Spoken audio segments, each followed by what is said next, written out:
yamepamba moto. Okay. Mambo ya usajili yamepamba moto. Kuna kaswali kidogo. Singida kwa jinsi gani wao wanakuwa wanaushusha ushindani wao hasa wanapokutana na hizi timu mbili kubwa na hasa katika kuwania mataji makubwa. Silaha wanaziuza katika kipindi hiki. Pengine tumeona Mohamed Damaro ameenda Yanga, lakini tukasikia Marusha K pia alikuwa anatarajiwa kwenda Yanga, lakini mambo yameshindikana. Hasa katika kipindi cha mashindano. Kwa namna gani Singida wanaidhoofisha timu yao? Wajua Singida na Yanga wakati mwingine mimi nashindwa kuzungumzia, na ni kitu kidogo nakiona kimekaa kwenye ule mfumo wa kusema wenyewe. Wajua hizi timu zote ni za mmiliki ni mmoja. Yanga na Singida. Kwa nini mmiliki ni mmoja? Kwa sababu huku yeye ndo ni mjumbe wa ni member wa board of trustee ya Yanga. Kikatibu hawa ndio wamiliki. Okay. Lakini huku ndo mmiliki tena wa hii timu. Kwa hiyo inawezekana kawa na shift kama vile ambavyo mtu anaweza ukashifti vyumba vya watoto wako. Kwamba hawa alikuwa na kina Saleo kwa nalala huko ahamie huku, kina Mohsen kwa nalala huko ahamie huku. Kwa hiyo imekuwa ni hivyo, lakini sijui kama inakwenda that professional. Na yenyewe saa zingine inakuwa sio nzuri sana kwa sababu kiushindani kwa maana ya muonekano inakuja kuharibu inapofika kipindi Yanga na Singida wanakutana. Inaonekana kama vile hawa ni ndugu na favorites yanakuwa ni ndugu mkubwa, kwa hiyo hakuna ushindani. Naliona kama sio jambo zuri sana, lakini tuwaachie wao. Lakini siku moja watakuja kuniambia kwamba undugu wa namna hiyo sio mzuri sana, na sielewi kwamba kama mlikuwa mnanikatalia mwanzo. Nilisema Yanga kumradhi wamefeli kwenye usajili waliofanya kwa ajili ya msimu huu. Kwa maana wachezaji wengi waliochukua walishindwa kuclick. Na ukiangalia matangazo ya wachezaji wakati wanafika, na sasa hivi hakuna hata mtu tena anazungumzia ile mbwembwe ya wachezaji na nini. Kwa hiyo walishindwa kuziba mapengo yale kina Aziz Ki na wengine ambao waliondoka, na nyongeza au ongezeko lilokuja halikuwa na nguvu. Lakini utaona cha ajabu sana sasa baada ya ile Yanga kama wamekuwa waoga hivi. Badala ya kutafuta wachezaji wengine nje kwa wingi, wameingia na baridi, maana yake wanalazimika kuchukua ambao wamewaona tayari wanacheza kwenye ligi hapa, sasa kwenda kuwanyofolea Singida. Yaani inakuwa kama Singida ndio wenye ubora zaidi kwenda kunyofoa pale Yanga. Na hii imetokea sana kwa Yanga, sema watu wasemi. Yaani Yanga watapenda kwenda kunyofoa Simba pale kidogo. Yaani wale wanaofanya vizuri kwenye timu za hapa kama vile hawajiamini na kwenda kutafuta watu nje. Mfano ukiangalia hata Okello ni mchezaji ambaye by nature is East African player. Kwao inakuwa ni rahisi zaidi kupata mchezaji ambao anaamini akija pata kriki kwa wepesi. Kwa hiyo kuna kahusiano fulani vika Yanga na Singida kanaonyesha unprofessional. Lakini kwa sababu wao wenyewe wanakafurahia Singida kwa sababu baba yule na Yanga baba yule, nafikiri tunaweza tukawaachia ndugu wakaendelea na mpango wao. Lakini mimi bado ngeniambia advice Yanga kama klabu kubwa inatakiwa iendelee na ile trend yake ya kwenda kutafuta watu wazuri nje wanakuja kufanya vizuri hapa. Na Yanga haijaanza leo. Wote tunajua Yanga wamefanikiwa kwenye hiyo. Kipindi kile tulisikia na wagombania sio Aziz Ki na Simba, sio kina Pacome, lakini Yanga wao mwisho ndio walikwenda kugrab wale wachezaji na kufanikiwa kuwapata na wakaonyesha kweli ni wachezaji wazuri. Hauwezi kukataa alichokifanya Aziz Ki, hauwezi kukataa alichokifanya Pacome, Max pia halikadhalika na wengine ambao Yanga wamefanikiwa kuionyesha jamii kwamba ni wachezaji bora. Kwa hiyo kurudi kwao nyuma hivi kwa kushindwa mara moja tu kufanya vizuri haiwezi kuwa sahihi, kwa sababu usajili hakuna mtu anafanya vizuri milele. Nikukumbusha hata kama unakumbuka one of the failure ya usajili ya Alex Ferguson ni mchezaji aitwa Bebe. Bebe. Mchezaji wa alifeli kabisa. Na akakili ukisoma kitabu chake anasema hakuna mtu anayeshughulika na usajili aliyewahi kufanya usajili bora kwa 100%. Yaani kuna sehemu utafeli, kufeli ndio kuna kufanya uwe bora, kuangalia usajili mwingine utakaofuatia ufanye namna gani. Kwa hiyo Yanga wasiingie hofu au baridi kutokana na kushindwa kufanya vizuri kwa wachezaji walioleta kwa msimu huu. Wakaonekana hawana faida na ukaona Yanga kwenye mechi walizofanya vizuri wamebeba na wachezaji wale walio kuwa nao. Kwa hiyo nafikiri wangeweza kuendelea na ile trend yao, kuendelea kushikilia ile heshima ya kuwa kwamba wamekuwa na good choices na wanaleta wachezaji bora. Alan Okello sasa ndo anakuja Young Africans na inawezekana hii ndio ikawa backup, yani kuzima yale yote ambayo yametokea kwa kumleta Okello. Wanasema ndo star boy kwa East Africa kwa sasa, ndo mchezaji nguli, na takwimu zinaonyesha wachezaji wa Uganda wanafanya vizuri Tanzania. Mchezaji nguli na mmetumia hilo jina star boy kwa East Africa sasa hivi, kwangu mimi anaitwa Faisal Salum Toto kwangu mimi. Ndio namchukulia kama ndo mchezaji maarufu zaidi anayefanya vizuri zaidi kwa upande wa East African kwa wachezaji wazao wa East Africa kwangu mimi. Lakini Okello ni one of the best player, especially unapozungumzia creativity. Na kwa upande wa Yanga ukiangalia pale katikati creativity kidogo imeshuka. Utaona Yanga sasa they create a lot from wings. Wanatoka pembeni kuja ndani. Wakipata na mtu ambaye anaweza kuwa anaingia ndani pale na kufanya creativity, mimi naamini watakuwa na ubora sana.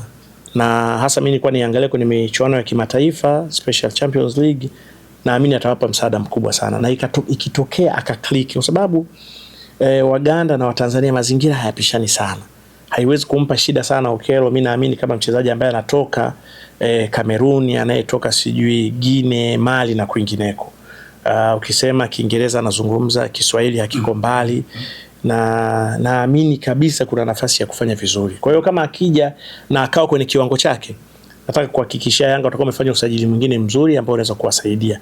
Na hata akishindwa kuclick recently, bado kuna ile nafasi ya kumvumilia, kwa sababu tayari Okello amesha prove yeye ni mchezaji bora na ana uwezo na anaweza kufanya vizuri. Kwa hiyo choice yao ni choice, mimi naamini ni ya uhakika. Baada ya kipigo cha Simba cha kupokea kwenye michuano ya Kombe la Mapinduzi, stories zinaeleza kuwa Mwalimu Steve Barker anataka wachezaji wapya 4, hasa wa kimataifa, kiungo, winga, mambo hayaeleweki. Kwa namna gani mwalimu anapitia wakati mgumu ni kosti ya Simba hivi sasa? Ukisema anapitia wakati mgumu ndio kafika tu. Yani kafika na kipigo ndio wakati mgumu. Unajua Simba haijawatendea haki mashabiki wake. Lakini ukiwa shabiki wa mpira unapaswa kuvumilia. Maana Simba waliwapa mashabiki wao zawadi ya mwaka mpya kwa kipigo, wakauanza mwaka mpya kwa kipigo. Umeelewa? Sasa unajua ukiangalia wakati wanafungwa na Azam, kocha huyu alikuwa hajaje, na walikuwa ndio wamefukuza kocha kama unakumbuka. Kwa wakati kocha mnasema interim coach Ambeni Matola amemaliza, ameingia kocha mpya, naye anakuja akakutana ndio na Azam tena. Na Simba ikafungwa mara 2 na Azam ndani ya muda mchache sana. Nafikiri kwa Simba anatakiwa ichukulie tu kama somo, kwa sababu ukiangalia Baraka ndio amekuja sasa hivi, ni kocha ambaye kwa mazingira ya Tanzania atakiwa anza kubadilisha vitu. Na kama kwa kocha yote angekuja lazima atakuwa na mapendekezo ya kuona kutokana na aina mifumo yake, aina ya kucheza na kadhalika. Lakini kocha mzuri sana pia angekuja kipindi ambacho hakuna ile room ya dirisha la usajili. Unatakiwa wachezaji unaowakuta wale ndio ufanye nao kazi, na kama ubora wao ni 25 wapeleke 70, 80 wakati unasubiri kipindi cha kuweza kuongeza. Lakini sasa hivi kwa sababu yeye amekuta kipindi ambacho Simba inaweza kufanya usajili, kwa sababu ndio kipindi kinakuja, nafikiri wayasikilize maoni yake, kwa sababu ni one of the best coaches kwa zone ya Afrika, si ndio? Na especially huku kusini. Kwa hiyo wamsikilize na wayafanyie kazi. Na nilisikia pia wanatafuta kipa, na bado Simba mimi nafikiri wanahitaji kuwa na kipa mzoefu wa kariba ya huyu Kamara ambaye nimeambiwa ni majeruhi. Kwa hiyo wanahitaji kuwa na kipa wa type hiyo ili kutimiza ule ukubwa wa klabu ya Simba, kwamba hii ni klabu kubwa. Maana mimi nataka nikwambie, moja ya sifa ya kuwa na klabu kubwa lazima muwe mna kipa mkubwa. Sio lazima wao wa kigeni. Mimi kwa makipa wa kigeni sasa hivi, kwa sababu tunaruhusu, msimamo wangu mimi mnaujua. Mimi natakaga Kamara, Diara na nani sio nani, wote waende nyumbani kwao.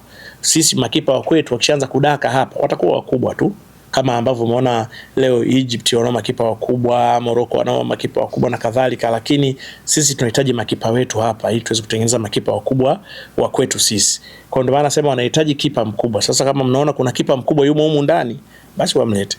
Lakini kama kipa mkubwa anakwenda kumtafuta nje na ndio anafaa, basi wamlete. Lakini Simba inahitaji kipa mkubwa, kwa sababu goalkeeper is a leader, ndio anaye lead team kile inapokwenda na kile inapokuja kushambuliwa.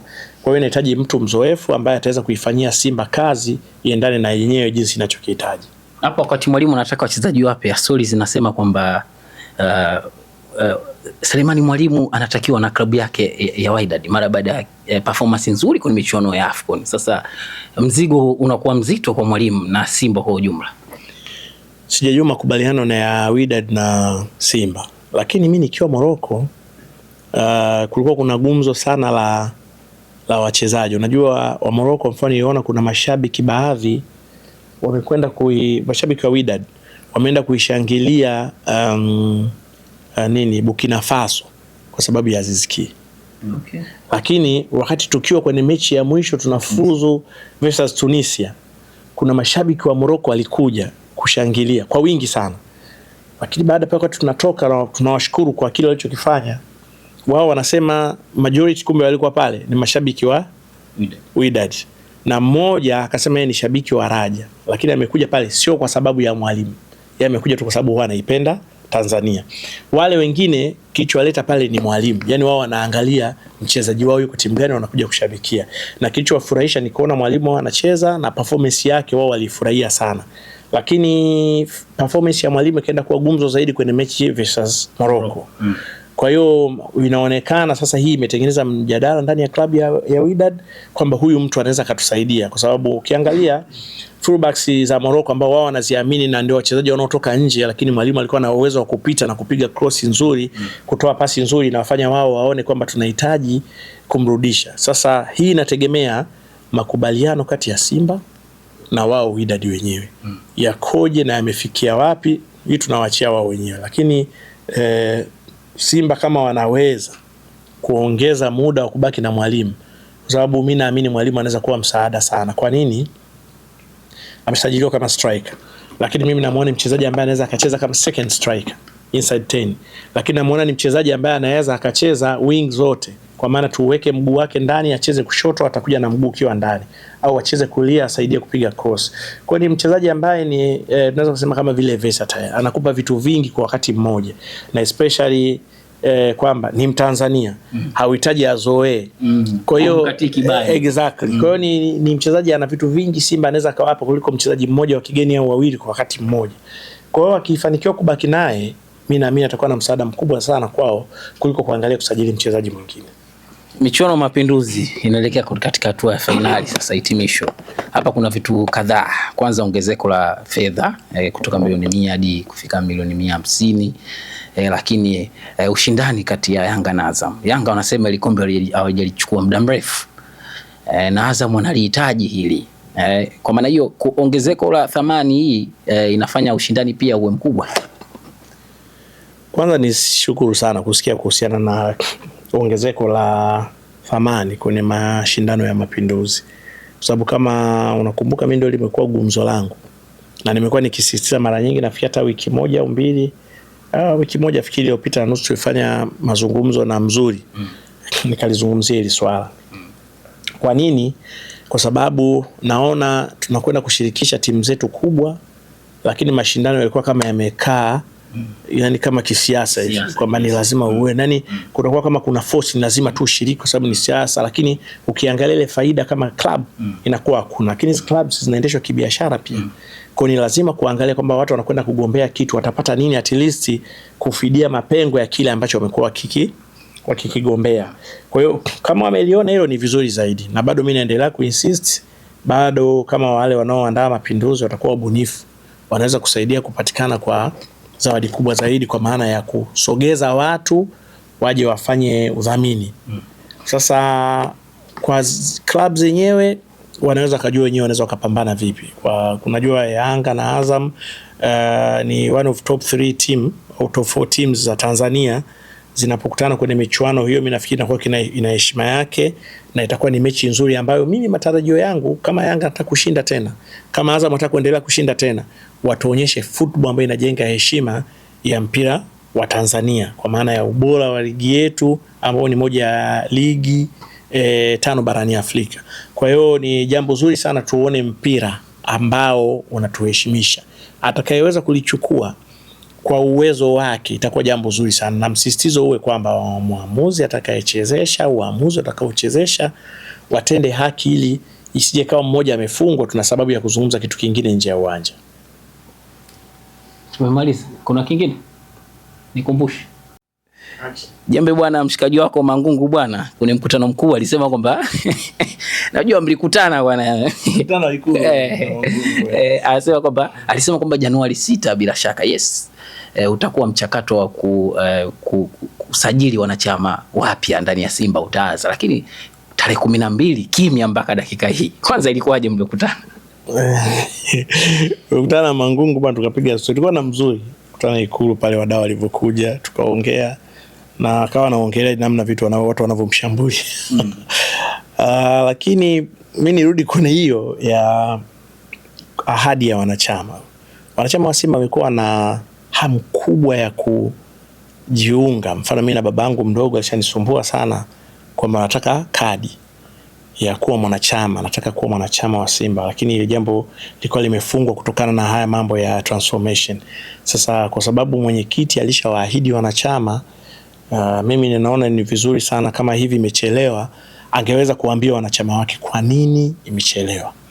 Hii ndio mara nyingi clubs natoa statement, kwa sababu statement ya chairman inakuwa ni kubwa sana. Sasa itakapofika kitu hakijafanyika, inawezekana kuna sababu zipo za msingi zinasababisha hiki kisifanyike. Basi ni vizuri kutoa statements ambayo inaonyesha kwa nini hiki kitu kimechelewa, tofauti na ile ahadi. Kwa sababu kama utakaa kimya, inatengeneza maswali mengi sana. Tumedharauliwa, hatuthaminiwi, hawatujali, au hatuna umuhimu na kadhalika. Kila mtu anaweza kawaza kivyake. Kwa hiyo ushauri wangu mimi kwa uongozi wa Simba, utoe statement kuambia wanachama hao haikuwa tarehe 6 iliyoahidiwa kwa sababu 1 2 3, na ahadi inasema tarehe ngapi. Hili tutakuwa ni jambo zuri sana.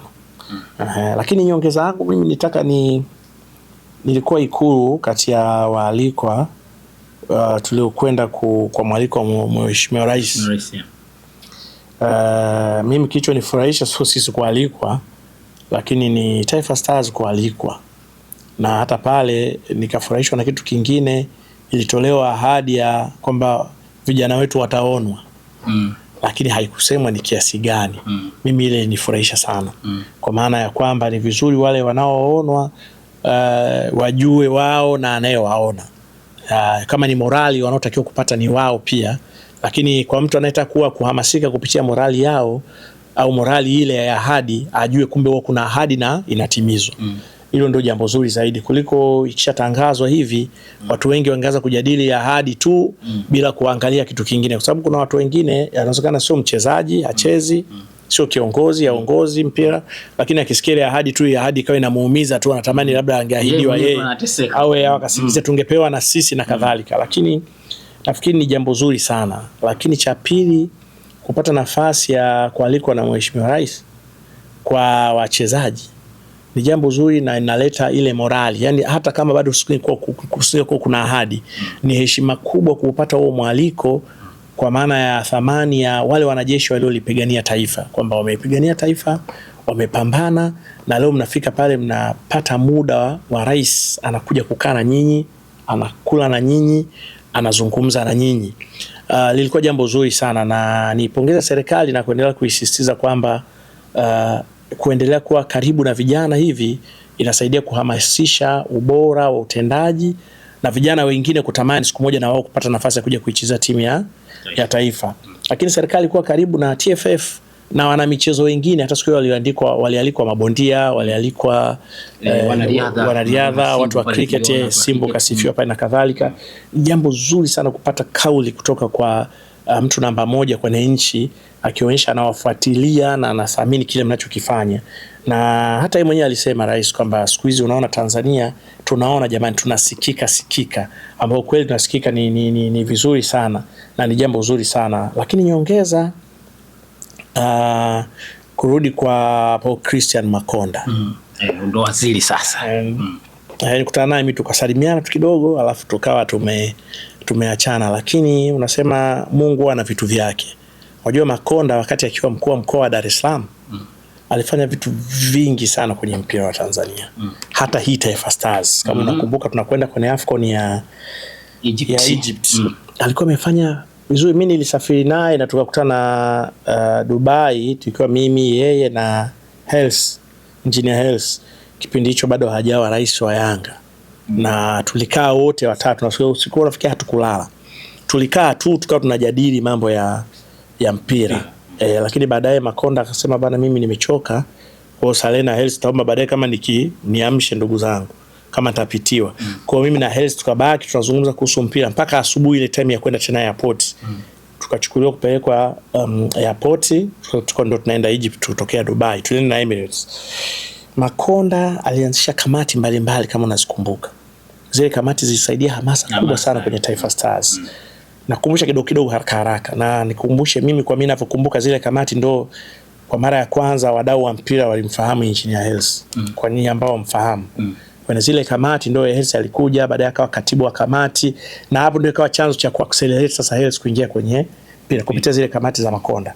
Na Makonda aliwapa uwanja Yanga Kigamboni. Hawajajenga bado, lakini akiwa mkuu wa mkoa yeye ndio aliwapa uwanja. Na ndio mkuu wa mkoa pekee kutoa uwanja kwa club. Na nafikiri sijui labda ilikuwa huruma yake Makonda, anaona wenzake Simba wamepata uwanja kule, wenzangu hawana kitu chochote. Akawapatia uwanja. Na nikukumbushe kwa hizo na record zile kwa bana, Makonda ni shabiki wa Simba. Si ndio? Lakini umeona alichokifanya, akawapa uwanja kwa sababu walikuwa na ile kariba ya kizazi, yani mzazi kuona huyu ana kitu na huyu hana bila kuangalia ushabiki. Exactly. Lakini Makonda watu wamesahau amewapa uwanja TFF. Leo TFF wana viwanja viwili, wanajenga viwanja viwili, wana hostel kubwa. Iko kinapakana na uwanja wa Yanga kile cha TFF.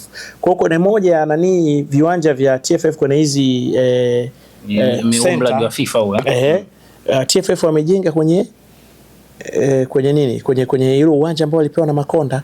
Mmoja wanao watanga mianjani, mmoja wa hapa. Ule uwanja wa pale walipewa na Makonda. Na sio jambo dogo. Kwenye history ya soka Makonda kabla hajarudi kuwa waziri wa michezo, alikuwa na vitu vingi sana kaufanyia mpira wa Tanzania. Kwa hiyo Jembe, hivi vituo vya soka ambavyo vimejengwa Tanga na Kigamboni, hicho Kigamboni ile kiwanja alitoa Mheshimiwa Makonda, si ndivyo? Ametoa Mheshimiwa Makonda. Na ndio hivi karibuni nafikiri FIFA Gianni Infantino atazindua kwa mujibu wa Mheshimiwa Karia kwenye chakula na Mheshimiwa Rais. Nimeona kwamba Infantino anaomba rais awepo. Kwa hiyo akija na Infantino na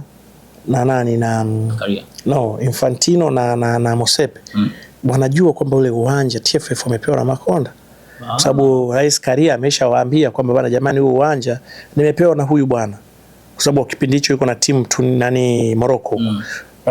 Kwamba huyu ndio aliyetoa kiwanja. Sasa Makonda amerudi tena kuja waziri wa michezo. Kwa mimi nikawa naona kama kurudi kwake kama ni jambo zuri, tutakuwa na mwanamichezo ambaye anafahamu kwa kipindi akiwa mkuu wa mkoa alifanya haya mambo makubwa. Je, sasa hivi ni waziri wa michezo. Kwa hiyo nilikuwa nashauri watu wamuunge mkono sana yeye pamoja na mwenzake Mwinjuma Mwanafa. Na hata ukiziangalia ukiachana kwamba Mwanafa ni mtu wa mpira pia, mimi kwa sababu ni mtu ambaye tumekuwa pamoja. Lakini ukirudi hata kama watagawana, huyu asimamie na mambo ya sanaa kwa ukubwa sana, ni gwiji la sanaa. Kwa hiyo maana yake wale watu tuliopewa pale sisi na rais ni watu ambao kwa kipindi hiki tunapaswa kuwatumia vizuri sana, kwa sababu huwezi kujua rais anawaza nini. Kesho anaweza akasema na mimi namchukua akanifanyie. Na ukimwangalia mtu kama Makonda ni versatile. Ukimchukua ukamweka kwenye madini, ukimchukua sio ukamweka sio kwenye kilimo, ukimchukua kote anaweza akatandika tu. Kwa kipindi hiki tunaye, basi tumtumie kwa uzuri sana ili kuweza kusaidia mpira, lakini kuweza kuisaidia michezo na sanaa kwa ajili ya uwezo wake alionao. Naye bwana Jembe, shukrani sana. Nikajua umetuletea zawadi kutoka Morocco. Morocco ulitoa zawadi na jezi yako ulinipa ya Nurdin ya Mrabati, nayo hadi leo ndani. Ile ya Morocco. Kuna mtu mmoja aliniazima jezi, aliniagiza jezi ya Morocco. Nikamwambia nitakununulia baada siku moja siku mbili kabla sijaondoka, tumepangiwa Morocco. Nikamwambia basi siwezi kukununulia wakitufunga Morocco. Kwa sababu mimi kudhulumiwa niliona kutakuja. Sababu nimeona wanadhulumu tu. Unajua Morocco wameamua wanadhulumu. Kweli ukiangalia hata mechi iliyopita ya Cameroon ilikuwa ina matatizo mengi tu na nini. Kwa hiyo nikasema na mimi siwezi kukununulia jezi ya Morocco, nikamnunulia jezi ya Galatasaray. Kwa sababu nilipata jezi ya Galatasaray original pale Doha. nikamnunulia, akasema ya Morocco siwezi kumnunulia. Kwa hiyo jezi ya Mrabati hiyo kaa nao, usinunue jezi ya Morocco. Haya bwana, shukrani sana mtazamaji kwa kutufuatilia. Kwa heri kwa sasa.